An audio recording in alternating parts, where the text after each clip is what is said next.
Hello students, in this video we are going to discuss about the verbs. So let us discuss the chapter number 10, non-finite verbs. We have already discussed in the previous session about verbs.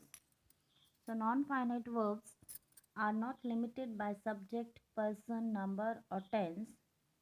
It means if the subject in the sentence changes, the non-finite verb remains the same. So just as finite verbs क्या होती हैं जो आपको tense के बारे में बतलाएं, जिससे आपको पता चलता है कि सेंटेंस कौन से टेंस में है. So it changes according to the subject, person, number और टेंस. सब्जेक्ट मीन्स कि सब्जेक्ट क्या है, आपको जो सब्जेक्ट दिया है कि either it may be a singular और द प्लूरल, उसके अकॉर्डिंग वर्ब्स चेंज होती हैं. Number that is singular number है कि प्लूरल नंबर है, फर्स्ट पर्सन की बात की जा रही कि सेकंड पर्सन की, थर्ड पर्सन की, और कौन सा टेंस है, तो इसके अकॉर्डिंग फाइनाइट वर्ब्स चेंज होती हैं.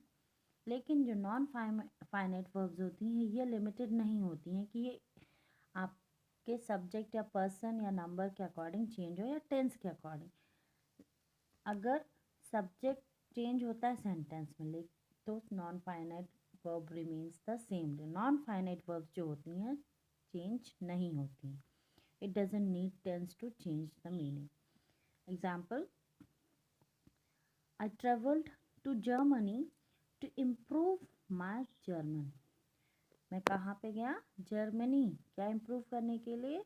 मेरी जर्मन. दैट इज़ यहाँ पे भाषा की बात की जा रही है कि मैं जर्मनी घूमने गया अपनी जर्मन जो लैंग्वेज है उसको और इम्प्रूव करने के लिए. Here the subject is I and it is the singular number. And if we change the subject, यहाँ पे ही दिया हुआ है सेकंड सेंटेंस में, सब्जेक्ट को रिप्लेस किया गया ही से, but the sentence remain unchanged.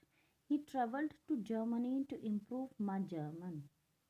Sorry, यहाँ पे माई जर्मन नहीं आना चाहिए था, हिज जर्मन आएगा. ये चेंजेस होंगे यहाँ पे बस, बाकी the sentence remain unchanged. They traveled to Germany to improve their German.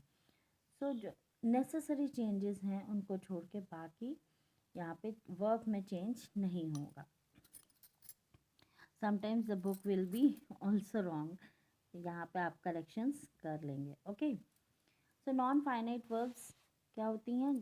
इन्फिनिटिव्स, participle, gerunds. There are 3 types of non finite verbs. See here it is given. English has 3 kinds of non-finite verbs: infinitive, participle and gerunds. Infinitive means 2 plus first form of the verb जो दिया होता है वो use होता है. Infinitives में participles, there are 2 types of participle: present participle and past participle. Present participle में verb के first form के साथ में ing ऐड होता है, and past participle that is the third form of the verb. And gerunds, again it is the ing form of the verb. So let us discuss the infinitives. An infinitive is a non-finite verb form. This means that it is not restricted by person, number or tense. अभी हमने जैसे discuss किया कि non finite verbs होती हैं ये limited नहीं होती हैं किससे? They are not bounded with the person, number और टेंस. सो इसमें कोई रिस्ट्रिक्शंस नहीं होता कि इसके अकॉर्डिंगली ये चेंज होंगे. There are 2 types of infinitive. The to infinitive that is 2 plus base form of the verb, that is the first form of the verb. Example, the child tried to catch the ball. So here 2 के साथ में क्या लगा है? Catch. That is the first form of the verb. We must plan to start early tomorrow. तो यहाँ पे आप देख सकते हैं कि अगर सब्जेक्ट चेंज होता है but still the verb remains unchanged. So this type of verbs it is infinitive verb. The bare infinitive that is base form of the verb without to के बिना भी जो वर्ब का base form that is its original form, first form of the verb. Verb के first form के बिना sorry, first form of the जो verb होता है that is the base form. So examples, I can catch a rat. So यहाँ पे to के बिना फर्स्ट फॉर्म का यूज़ किया गया है. तो ये जो टाइप है इन्फिनेटिव का, इसको हम बेयर इन्फिनेटिव बोलते हैं. First one is to infinitive, that is to plus first form of the verb, and without first form, without base form, that is bare infinitive. We will swim across the river tonight. So here यहाँ पे to infinity का use नहीं हुआ है. इस type के जो infinitives होते हैं इनको हम बेयर इन्फिनेटिव बोलते हैं. जैसे कि आप ये ऊपर एग्जांपल देख सकते हैं, the child tried to catch. To के साथ फर्स्ट फॉर्म लगा है ये. तो ये जो है ये आपके टू इन्फिनेटिव्स कहलाते हैं. और बिना टू के साथ जो first form of the verb तो यूज़ हुई है लेकिन इसमें टू नहीं यूज़ हुआ है, तो ये कहलाती हैं आपकी bare infinitive. To infinitives, it functions like a noun, an adjectives और एन एडवर्ब. जो टू इन्फिनेटिव होती हैं it acts like a noun, noun की तरह काम करते हैं, एडजेक्टिव की तरह और एडवर्ब की तरह. I like to play, like a noun, to play is here is the object of the verb like. I like what? To play. So here this verb acts as the object of the verb. verb का object की तरह ये function कर रहा है, काम कर रहा है. We eat to live. So it is like an adverb. We eat what? To live. That qualifies the verb eat. किसको क्वालिफाई कर रहा है? जो वर्ब आपको ईट दिया हुआ है इसको क्वालिफाई कर रहा है, इसको और मॉडिफाई कर रहा है. हम क्यों खाते हैं? टू लिव, जिंदा रहने के लिए. So it acts like an adverb. तो यहाँ पे आपको डिफरेंट फंक्शंस बताए गए हैं कि टू इन्फिनेटिव के, कि वो किस तरीके से एक सेंटेंस में परफॉर्म करता है, उसका काम क्या होता है. The to infinitive does the work of a noun in the following veg. आपको और एग्जाम्पल्स दिए हैं. Like a noun, it can be the subject of a verb. Noun की तरह, जैसे कि noun sometime it may be the subject also in the sentence. So this is also can be the subject of a verb. Example, first one, to laugh would have been unwise. To leave was not an option. To exercise daily is a healthy habit. अगर हम यहाँ पे बात की जाए verbs की, to laugh would have been unwise means हंसना अक्लमंदी का काम नहीं है. It's not an intelligent work कि without any reason we are going to laugh. So here it acts like a noun also और the subject also. To leave was not an option, कि हम किसी काम को कर रहे हैं, सपोज इट्स अ सिचुएशन दी हुई है कि किसी काम को करते हुए हम वहाँ से एग्जिट कर जाते हैं. So this is not an option, ये कोई ऑप्शन नहीं हुआ है. तो it is also acts like an noun also and the subject of the verb. To exercise daily is a healthy habit. It is acts like a noun also as well as the subject of the verb. So in the sentence, same thing, to laugh, to live and exercise, all these are the subject of the verb, and it would have was and is. सो ये जो आपके verb भी use हुए हैं इनके क्या हैं? This is the subject of the verb. Like a noun, the to infinitive can be the object of a transitive verb. एक नाउन की तरह जो टू इन्फिनेटिव होता है वो ऑब्जेक्ट होता है ट्रांजिटिव वर्ब्स का. हमने पहले भी पढ़ा है transitive verbs needs object to complete its meaning.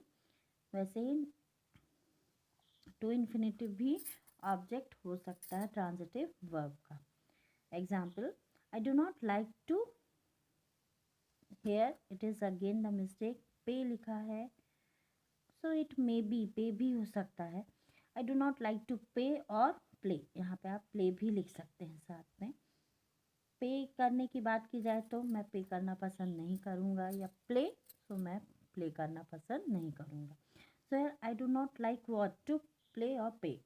So that is object of the verb like. everyone likes to prosper. Everyone likes to what? Prosper. So if we ask question what, then we get the object, है ना. जब हम question पूछते हैं क्या, verb का काम की क्या हो रहा है, so then we get the answer, that is the object. He offered to pay. Object of the verb offered, that is pay. So noun also acts as the object of the transitive verb. The infinitive can be used as the direct object of a verb which has two objects. Infinitives किसकी तरह भी use हो सकता है? It acts as a direct object of the verb. Verb का direct object की तरह भी यूज हो सकते हैं, जिसके दो ऑब्जेक्ट्स दिए हैं. डायरेक्ट और इनडायरेक्ट ऑब्जेक्ट्स भी पढ़े हमने. Direct object that is the receiver of the action, जो डायरेक्ट रिसीव करता है उस एक्शन को. And indirect which indirectly receives the action of the verb. Sorry. Look at these examples. The teacher told us to learn. Here we have the direct object. We compiled Alice tried to go. So like a noun, it can be the complement of the verb. जैसे कि noun भी complement होता है verb का, तो ये भी complement की तरह act करते हैं noun finite verbs. Example, my daughter's ambition is to become a doctor. My greatest wish to sing. मेरी greatest wish क्या है? That to sing. My daughter's ambition is to become a doctor. मेरी doctor का ambition क्या है? To become a doctor. So this is the complement here. To infinitive, like a noun, may be the object of a preposition. Preposition का object भी होता है to infinitive, जैसे कि noun. Overall we can say कि जैसे कि noun perform करता है उसी तरीके से टू इन्फिनेटिव भी परफॉर्म करता है. The train is about to streamed off. The train is about to streamed off. So here this is the preposition also and as well as the auxiliary verb, be verb भी जिसको बोलते हैं. The train is about to streamed off. तो जैसे कि object of the preposition, preposition का object अगर हम बात की जाए तो टू इन्फिनेटिव उसका भी तरह एक्ट करता है. Alisha had no option except to marry. उसके पास कोई ऑप्शन नहीं बचा सिर्फ किसको छोड़ के? मैरिज करने की. Both finite and non finite noun clauses can be function as appositives. जो फाइनाइट और नॉन फाइनाइट नाउन क्लॉजेस होते हैं वो किसकी तरह वर्क करते हैं? They acts as an appositive. We have discussed this in the previous class also. So appositive is a phrase which modifies another noun phrase. Appositive is, it may be a word, phrase or clause which modifies another noun phrase. Understood? So review the video again and again. In previous chapters also we have discussed about all these functions. You can watch the previous noun clauses again to understand the function performed by the two infinitives were. So see the video again. In the next class we will do this exercise.